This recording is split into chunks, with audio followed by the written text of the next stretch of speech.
It is 10 a.m. and I want to be respectful of your time. Carol Huebner, thank you very much for making me feel taller today. She got me a little stepping stool to stand on. I'm only 5'2.5" on a good day, so this is a nice little gift for me.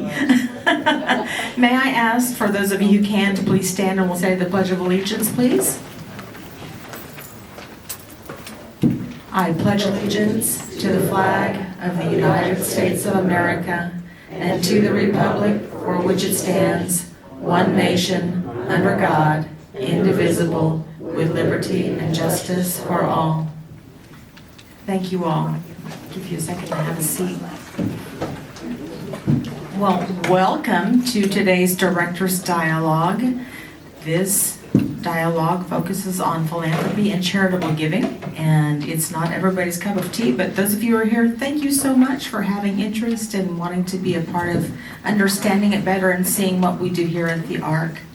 I am Anna Sweeden. I am the Director of Development here. I've been here for 7 years, but I have fundraised in the greater San Antonio area since I was, for more than 30 years. I'm not going to tell you how old I was. No, I was 24 when I started raising money. So I've been around, I've seen some needs met and done a lot of capital campaign fundraising and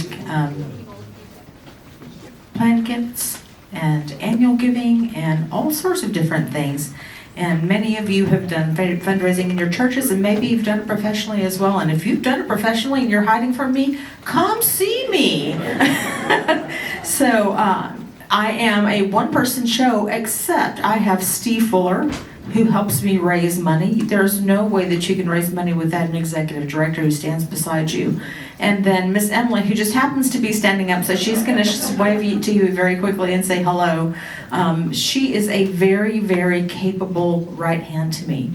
And so if ever I am away from my office because I'm a one-person show, Emily is a great backup for me, and you can ask her almost anything and she'll either tell you or she will find the answer, and she is a tiger when it comes to finding answers to things that you need to know about. So thank you, Emily. We just adore you. In my mind, philanthropy here at the ARC serves two purposes. Number one is that it helps us to balance a big budget. So charitable giving is a good way for us to be able to have extra money for extra things and perhaps pay for things that are already in the budget as well. You'll see in everybody should have a packet. If you don't, let me know, but there's a packet there and there's a wish list in there, which is things that are outside of the budget that we'd love to have funding for.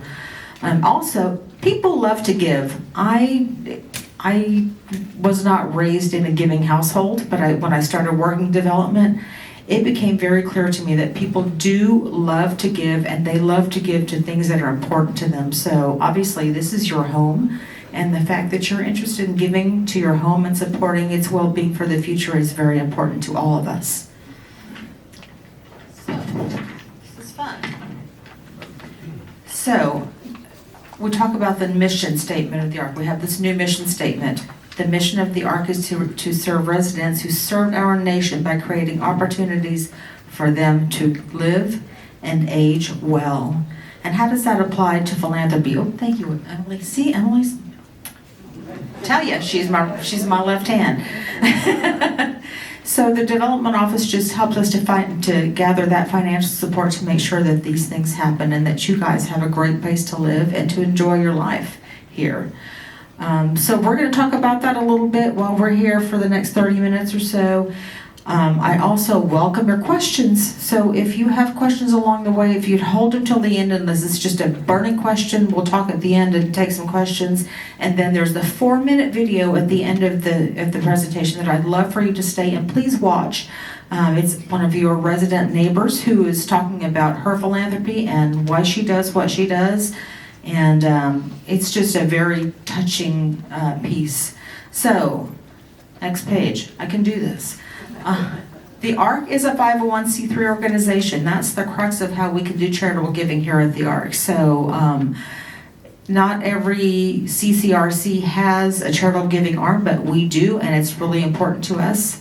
It benefits the employees and the residents both. And by the way, we do have a board of directors, and the board governs what happens here. And we have a development committee of the board that takes care of policy and things like that with regard to me. So there is a lot of governance involved in this. And our development committee right now is chaired by Carol Hubner.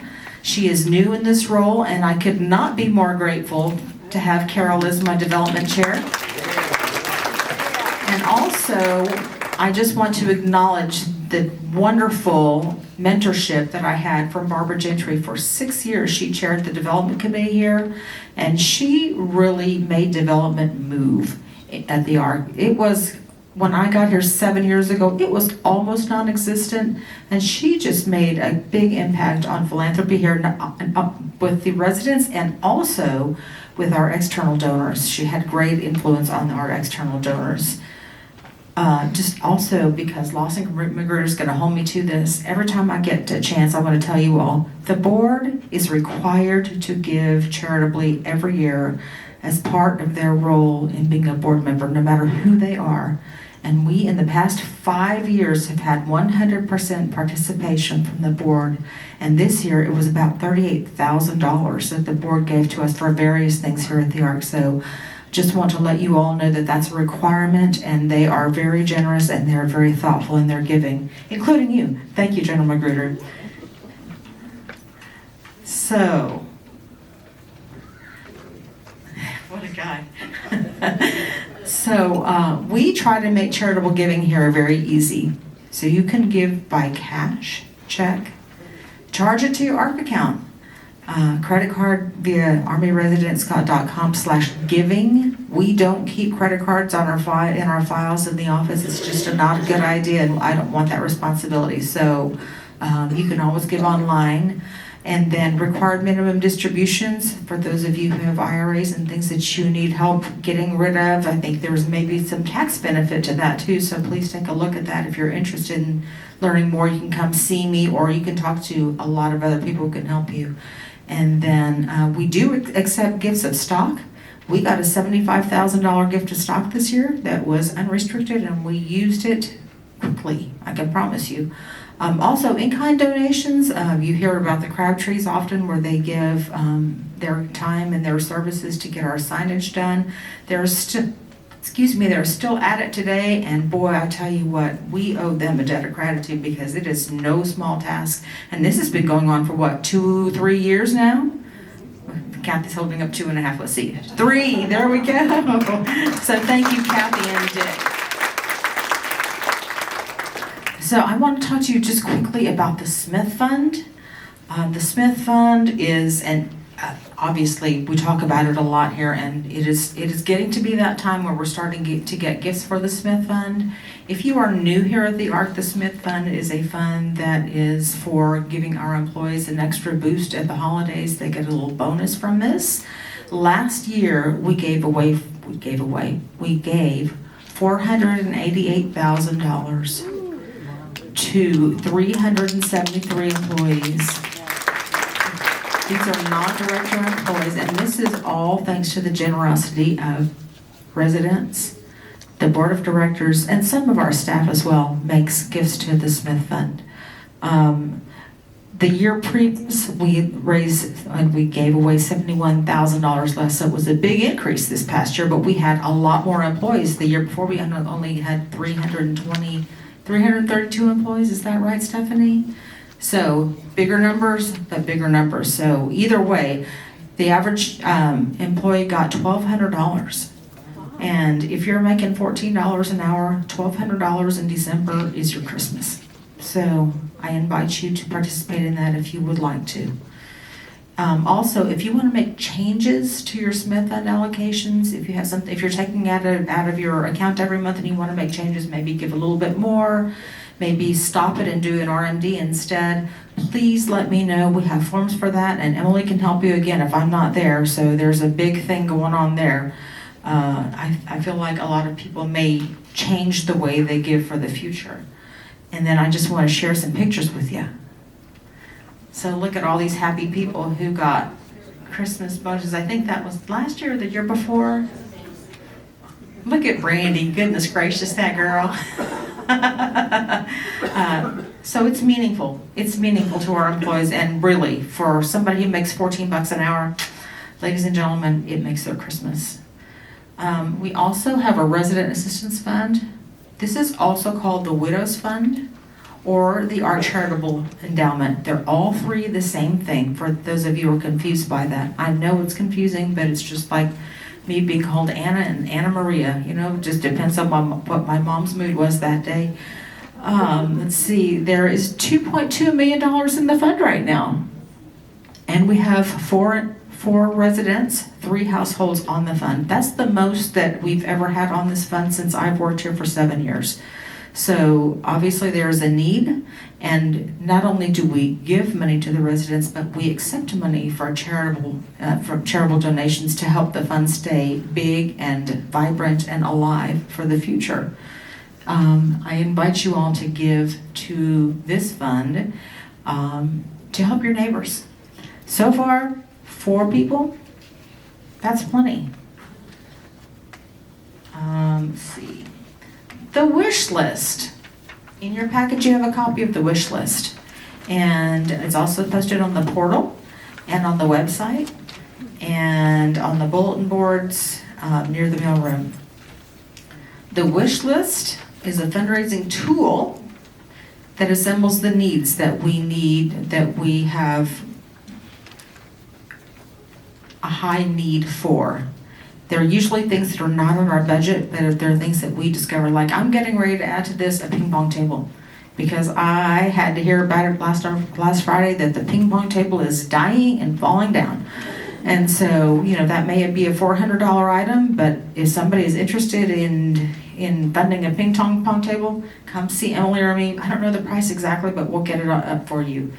And this is all supplemental to our annual budget. Good morning. Also, we have an employee relief fund, and since June 30th or July 1st, we have had 4 employees already get funding from this fund. This is for employees in crisis, and you can read the statement on the screen. I don't need to read it to you.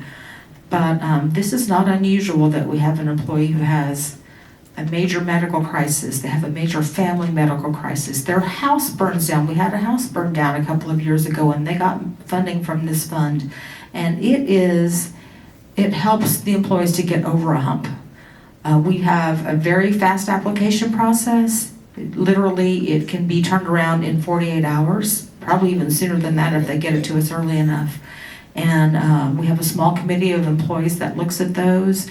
It is something that is near and dear to my heart because you never know when something is going to strike and all of a sudden you are down on your luck, and this is the thing that helps you to make your car payment so it's not repossessed, or it helps you to pay your rent that month. I just invite you to help with this fund as well. And then we have resident-sponsored projects. The Golden Diggers, the library, the computer club. A lot of good things are happening with the volunteers that are here at the Art, our residents who give of their heart and soul to make things happy and better for all of us. So I just wanted to ask you all if you knew. Did you know that our pizza oven in the bistro was funded by charitable gifts? 3 people. Margarita machine, 2 people. We have a donor who gives money every 6 months to make sure that we have large print books in the library. The acoustic treatment at Water's Edge was a big, generous gift from one donor who just really, really needed it, and I know that has made a difference for those of you who wear hearing aids. It makes a huge difference.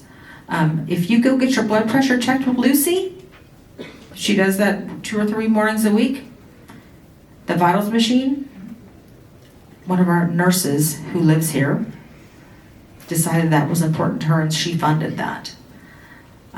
The wine in your welcome baskets, if you came new, you had wine in your welcome basket, we have a donor who provides those for you. And I hear the wine is really good, by the way. I had somebody walk in and say, just give me more of the wine, I don't need anything else. We have a new Ford Escape in our fleet. It was donated by a resident who no longer drives. So that has been hugely helpful because the fleet takes a beating. We have a lot of people going back and forth. We have a golf cart in marketing that somebody just called and said, I hate my golf cart, would you please take it? And I said, yes. In the flagpole garden out in front, there are plants, and those plants are donated every 3 or 4 months, 4 or 5 months by Cavender Cares. That's a little partnership that we have with them. And then just a reminder, if you were here for the grand opening and you took part in some of the things that we did as celebrations, $20,000 from our vendors. We asked our vendors to help us, and that was hugely successful, and I know that everybody who was participating in those events had a great time. So we also have honor stones, and the honor stones came to be out of the need for the Golden Diggers to have funding to plant more plants and buy more whatever it is they needed. And this has been going on for about 6 years now. So we have honor stones in the Women's Veterans Garden, that's a new one, the Healthcare Gardens, and the Veterans Honor Garden. So here's a sampling of the original honor stone garden. You can see in memory of, in honor of, all kinds of different options there. This is a beautiful view, and when you think about, if you're in healthcare, this is the motivation. If you're in healthcare or your family loved one is in healthcare and they look outside and all they see is dirt and dust, not very appealing, but thanks to our Golden Diggers and their time and their efforts and donations, this is what they get to look outside to see. I think that's a beautiful story. And did you know that you can get basil clipped right out of the garden? Basil, and I think rosemary too, and blunt, rosemary too, and rosemary too. So here is a picture of the Women's Honor Garden. This was started by Martha Cronin in honor of her 80th birthday.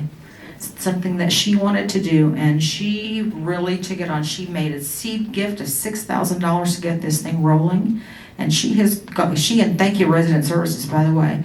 She and Resident Services poured through historical records to find women who served, who've lived at the Ark.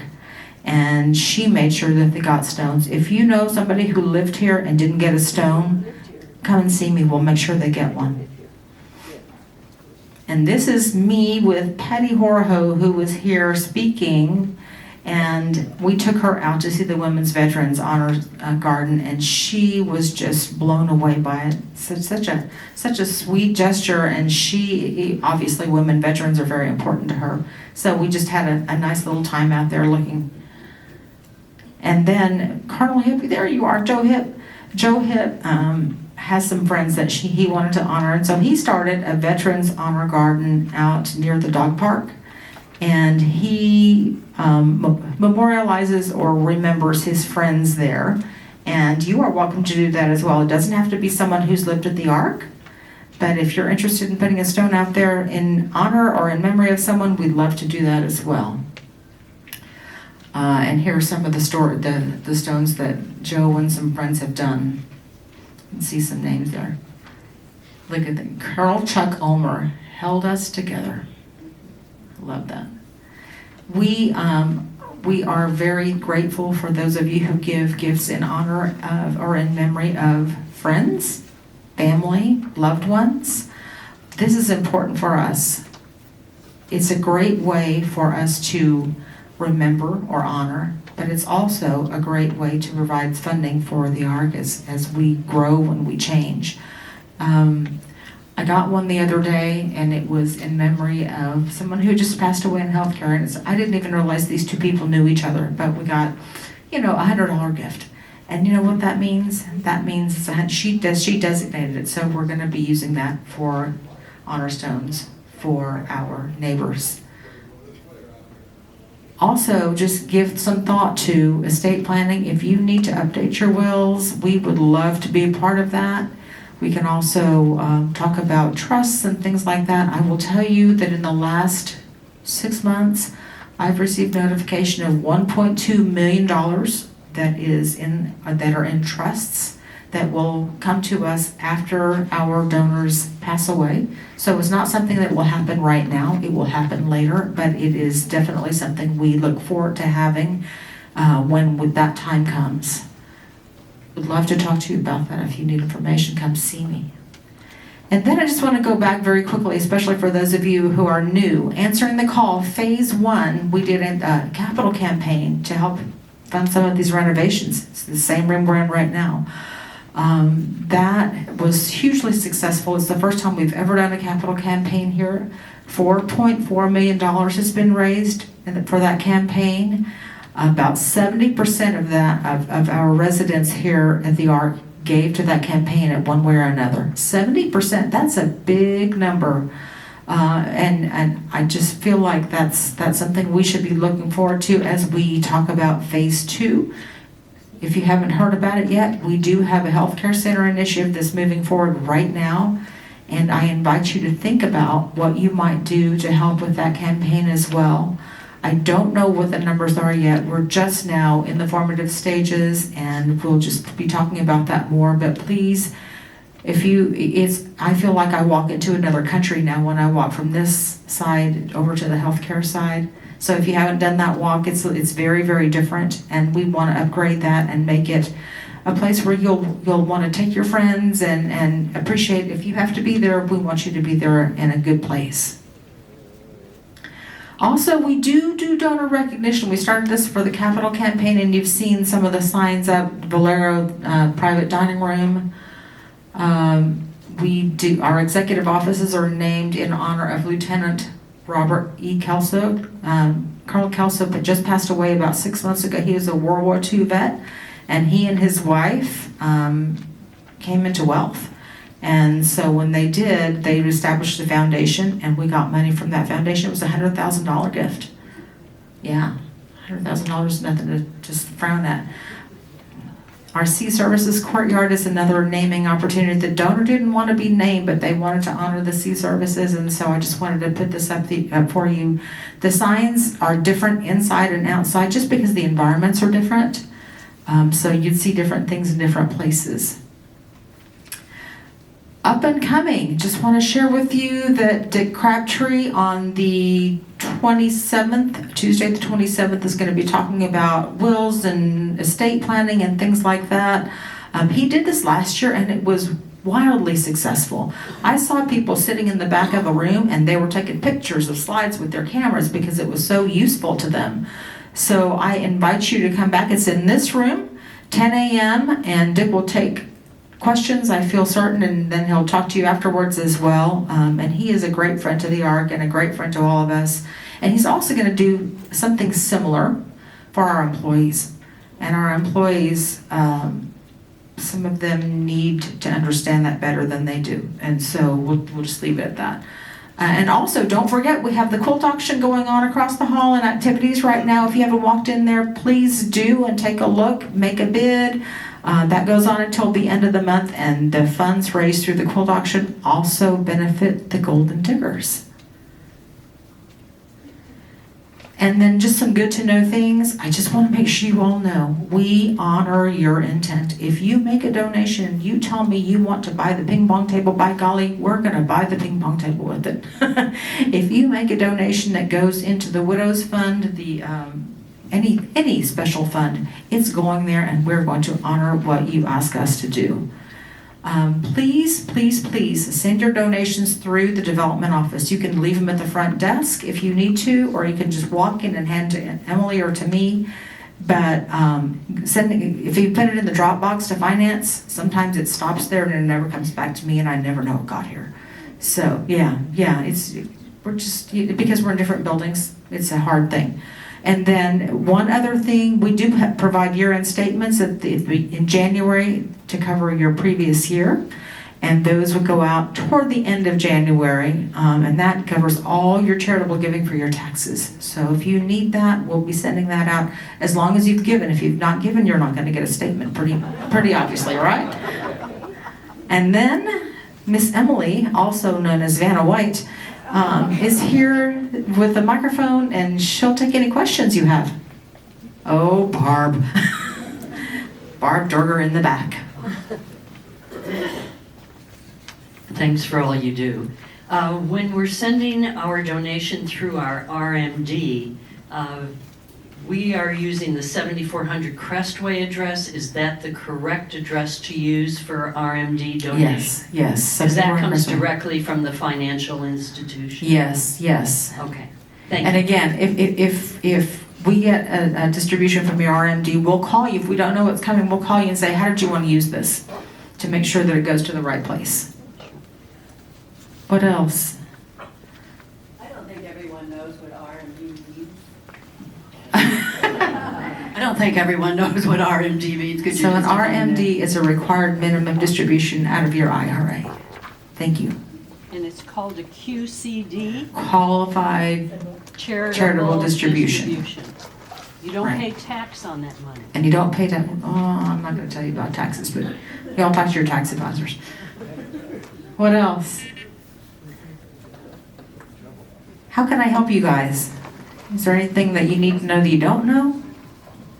Ah, The Widows Fund, which now has a new name, is it only used for that? It's not used for anything else, correct? People who give to what used to be called the Widows Fund is only used for that. exactly. Okay, just to clarify, You cannot touch it's, a lot of people call it the Widows Fund. It's the Art Charitable Foundation or the Art Charitable Endowment or the Resident Assistance Fund. And I just want to be very clear that they're all three the same thing. And if you look back at the handbook that was put out a couple of years ago, it even says all three of them in a row in my section. So that, you're right, but yes. The Widows Fund is a bad name because it could be a widower. Did y'all hear that? It could be a widower. Could be either one. And let me talk about the Smith Fund. I love this. Bill Klein. When I was chair of the resident council, we didn't have we had a Smith Fund, but it was only Dr. Smith had given money and a little bit of money. He wanted money to go to the employees in the summer. And so they get a little bit of money out of that Smith Fund for that.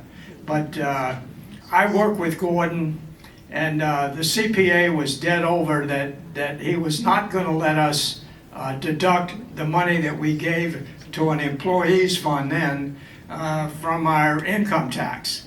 And so for 2 years we fought that and we lost that battle. Then we got a new CPA. and Gordon, and I went to Gordon and I said, you know, we got a new CPA, the iron is hot, let's go for it.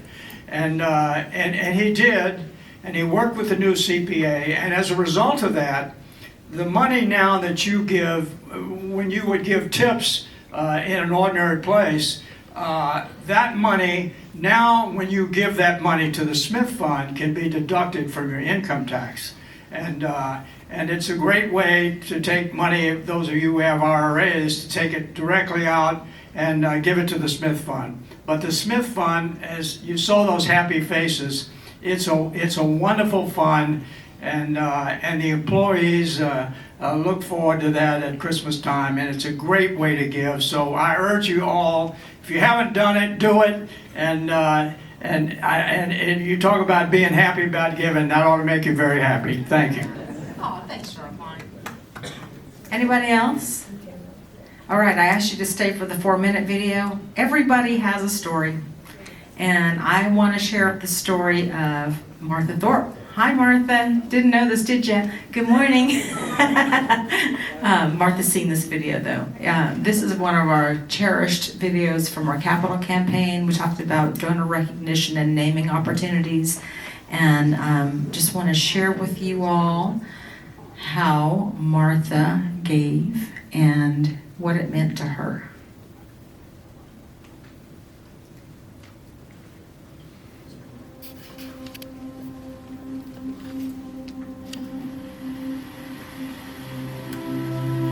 I selected the pond. I live on that pond, and it probably kept me sane after my husband passed. We moved here in December of 2013, and he passed 3 months.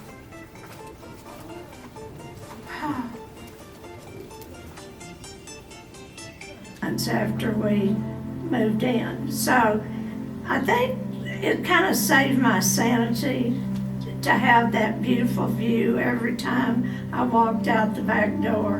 And I want everyone to enjoy that view as much as I've enjoyed it. I named it Martha's Pond. I guess that's just a whim of selfishness, maybe, I don't know. But we had 3 Marthas that lived on the same side of the street. And there was one right next door in the house next door. So it's a common name here at the Ark among residents, and especially those people that live on the lakeside. My husband's name was Edwin Henry Thorpe Jr., and he was in the Air Force. He retired a colonel and went into business in Universal City. The day after retirement, he'd gotten a CPA, and he went in to a local CPA firm. He kidded everybody when they asked us when we were moving, and he said, well, we're on the large lake, and I'm going to sit on the porch and watch the water skiers.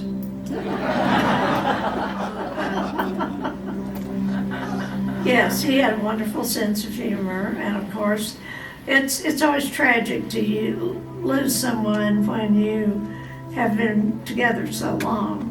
But we had a wonderful military career. We lived in Alaska, Germany, California 3 times, Alabama a couple of times.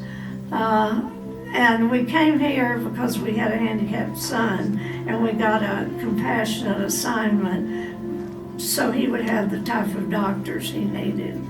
And so that's why we came to San Antonio.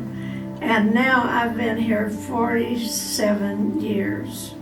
We came in 1976, the bicentennial, and we enjoyed our time here. My career was here. I was a school teacher at Judson High School. I taught marine science, biology, and laboratory management. Then I became a librarian at Olympia Elementary. We were very involved in the community here. My husband was a Rotarian, and he did a lot of volunteer projects to help handicapped people, and you name it, and he was the first one there. My husband died in 14. Our son died in 99. My daughter and my husband had the same kind of cancer, but in a different part of the body. She was in her 50s, and she died in 2019. So there's been a lot. I needed a lot of help. I think it really saved my sanity, and I've lived on that pond now for almost 10 years. And I want everyone else to enjoy it as much as I've enjoyed it.